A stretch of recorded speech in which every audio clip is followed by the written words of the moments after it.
I don't know about you, but I think Spirit has great choices in music. Let me introduce you to our speaker today.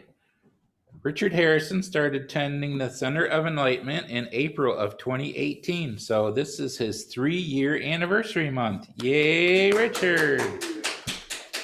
Richard became a member of the church the following year and has been elected to the board of directors as trustee 1. Since his early days at Joppa Church of God in Joppa, Maryland, outside Baltimore, Richard has heard the ministry calling to him. That church asked Richard to attend Lee Bible College, but this was not to be, as he didn't feel ready at that time. Richard has never been able to shake this calling that he was meant to be a minister. So after taking several courses at the Center of Enlightenment, he applied for and was accepted into the ordination program. Please welcome Richard Harrison.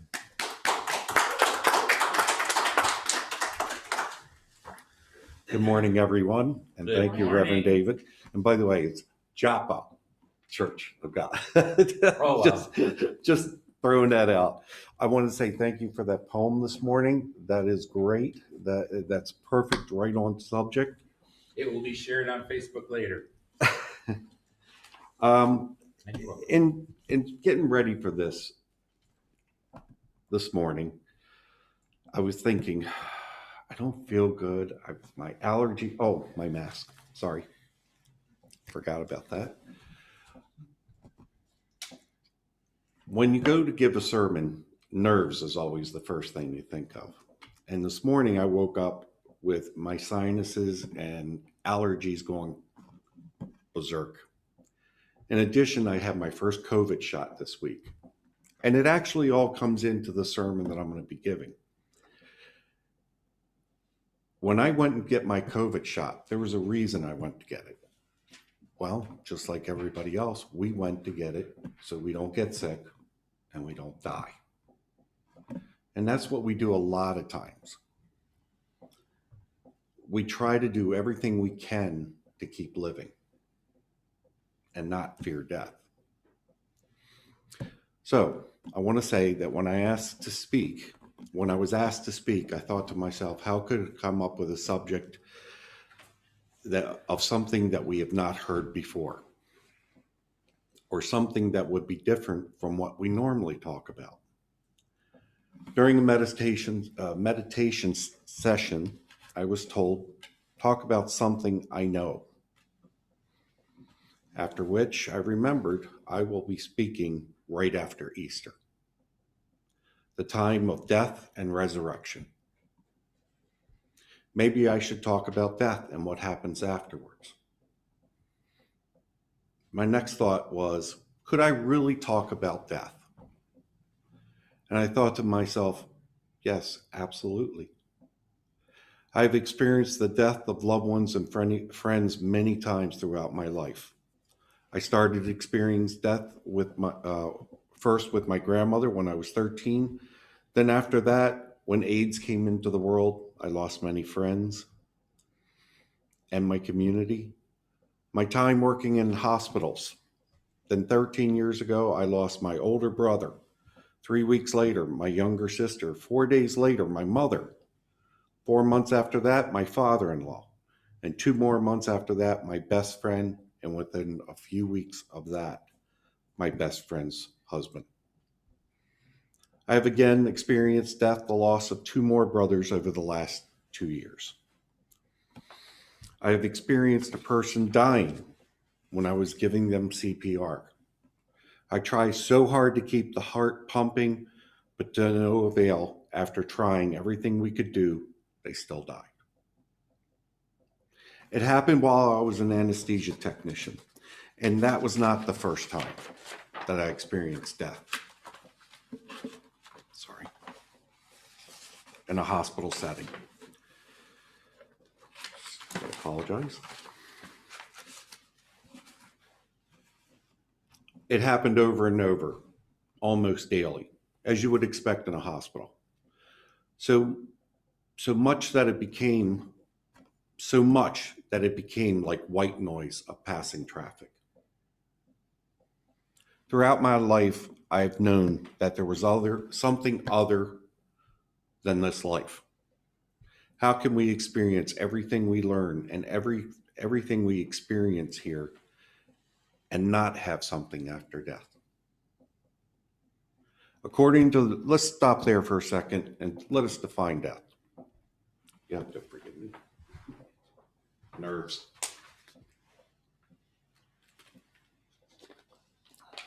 According to Merriam-Webster Dictionary, it's the permanent cessation of all vital functions, the end of life, the state of no longer being alive, the state of being dead. Death has a lot of synonyms. Curtains, decease, demise, dissolution, doom, end, exit, expiration, expiry, fate, grave, great divide, passage, passing, quietus, deep sleep, Davy Jones' locker, and so on. And the term that I hate the worst, they have expired. We use that term a lot in the hospital setting. I can even remember one event, a doctor left the emergency room after having the gentleman pass on. The family was waiting outside the emergency room doors. The doctor walks out and says, "I'm sorry, he expired," and walked on. The anesthesiologist and I were the next ones out the door. The family looks at the anesthesiologist and myself and stops me and asks me, "What does expire mean?" as she's looking into my face. I was actually taken back and wasn't sure what or how to properly tell her other than, "I'm sorry, he's passed on."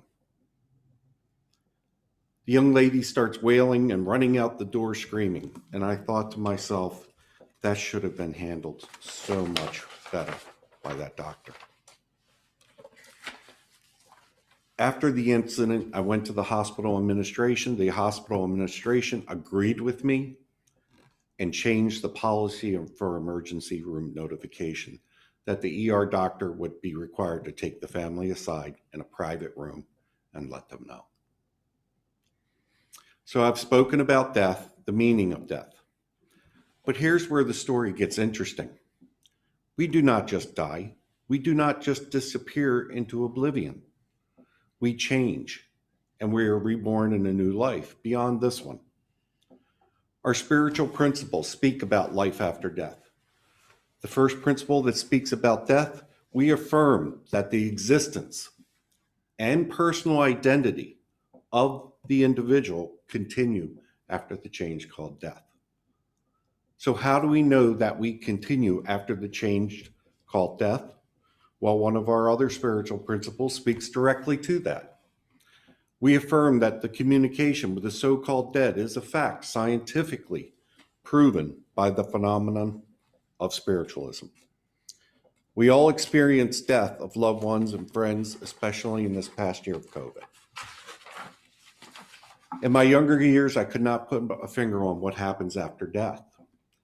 Then I remembered the Bible and how Jesus was resurrected, and how he was seen by so many after his own death. And even to this day, I believe he is seen by others who do not want to admit it. But in the Bible, it tells us, in John's 11:25 through 26, Jesus said to her, "I am the resurrection and the life. The one who believes in me will live even though they die. And whatsoever or whoever lives by believing in me will never die." Mark 16:6, "Don't be alarmed," he said. "You're looking for Jesus the Nazarene who was crucified. He is risen. He is not here. See the place where they laid him." Corinthians 15:21, "For since death came through a man, the resurrection of dead comes also through a man."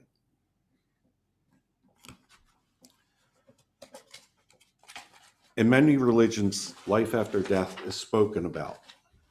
In Hinduism, they believe humans are in a cycle of death and rebirth called samsara. When the person dies, their Atman, or spirit, is reborn into a different body, also known as reincarnation. Now, I've only spoken about two religions here, Christianity and Hinduism, but many others out there believe either in reincarnation or life after death.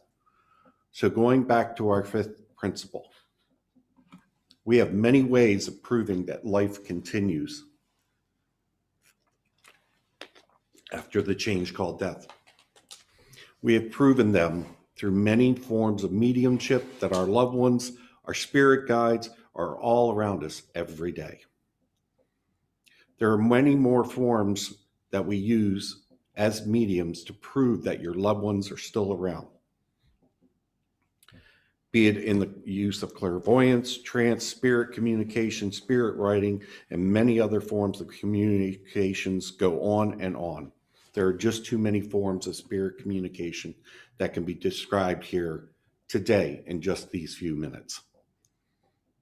Have you ever gotten the feeling that someone is standing next to you, or the hair on the back of your neck goes up because something doesn't feel right? That's all spirit communication. We sometimes call it our intuition. It's our loved ones and spirit guides trying to protect us from the other side or the next dimension, however you believe.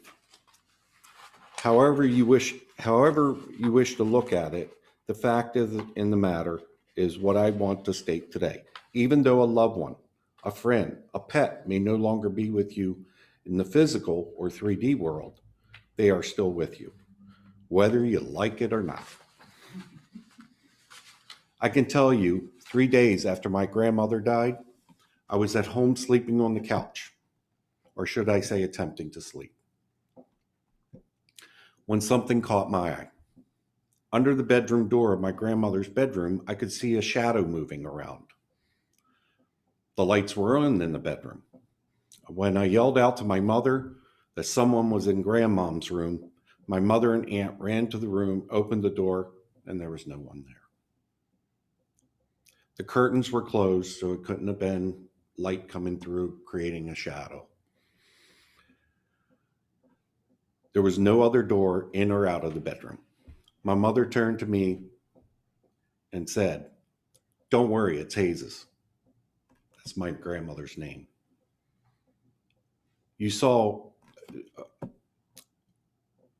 moving around. She may not be with us anymore, but she's still with us. And that just proved it to me that there is life after death. And this would not be the first time that had been proven to me. There's many more incidents in my life that it has been proven that I have got family members, spirit guides all looking over me. I had an incident in South Carolina of either a loved one or spirit guide letting me know to take a different flight home. So I did. When I got home, I found out that first flight crashed. Why do I tell you all this? I want you to know that your loved ones and spirit guides are around you every day, and that they look out for you. And then they try to guide, and they try to communicate with you every day. The only question you have to ask yourself, are you listening enough? Are you meditating? To open yourself to the vibration of their communication. So just remember, when someone dies, please don't think they are gone. Sure, you'll miss their physical presence, but remember, they are not gone. They have left this 3D world or physical world and moved on to another one. And they will soon be talking to you in your dreams, through spirit communication, or in your meditation time. I believe all this wholeheartedly, or I wouldn't be here. Thank you, and bless your day.